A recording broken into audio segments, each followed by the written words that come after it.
पश्चिम बंगाल के लिए बीजेपी ने 60 सीटों पर उम्मीदवारों की लिस्ट फाइनल कर ली है। बीजेपी की लिस्ट पर बड़े नेता लगातार मंत्रणा कर रहे हैं। पीएम मोदी खुद एक एक उम्मीदवार के बारे में जांच परख रहे हैं, क्योंकि पीएम को बीजेपी की लिस्ट में एक भी दागदार मंजूर नहीं।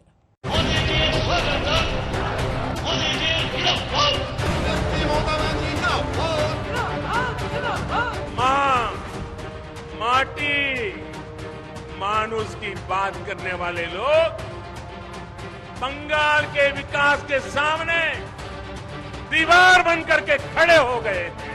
खेला तो हो गई रे,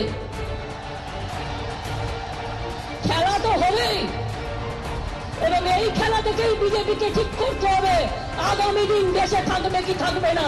বাংলায় একটা খেলায় যদি ওদের হারিয়ে দেন জানবেন এই দেশ থেকে বিজেপি বিদায় নেবে। भाजपा की सरकार बनेगी तो हर बंगालवासी अपनी संस्कृति का गौरवगान पूरी ताकत और हिम्मत के साथ कर सकेगा। बांग्ला शासन करबे ना, गुंडारा करबे ना। जब मोर्चे पर नरेंद्र मोदी उतर आए और जब मुकाबला ममता बनर्जी जैसी फाइटर से हो तो ऐसी ही धमक होती है। बयानों के अंगारे निकलते हैं, सियासत के शोले जलते हैं और ऐसा घमासान होता है कि जीत हार का अनुमान लगाना असंभव हो जाता है। तो दिल थाम कर कीजिए 7 मार्च की उस तारीख का इंतजार, जब कोलकाता के ब्रिगेड परेड ग्राउंड में प्रधानमंत्री मोदी की पहली रैली होगी।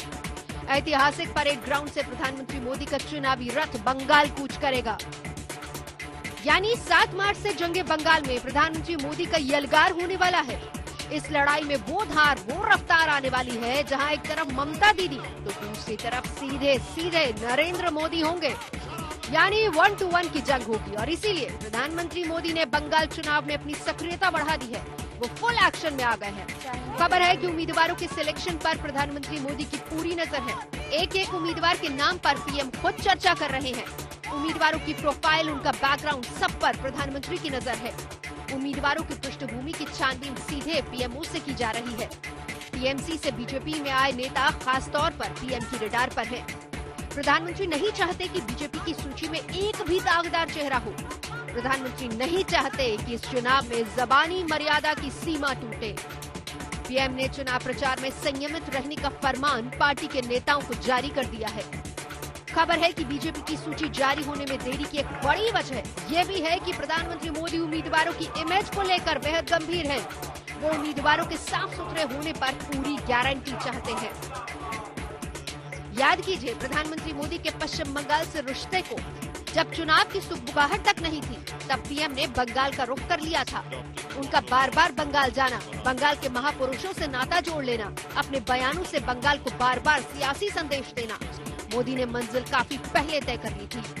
बीजेपी को बंगाल चाहिए क्योंकि बंगाल महज एक सूबा नहीं, सांस्कृतिक श्रेष्ठता का प्रतीक भी है और इसीलिए प्रधानमंत्री मोदी के लिए इस जंग में जीत जरूरी है। दिल्ली से हिमांशु मिश्रा के साथ आज तक ब्यूरो।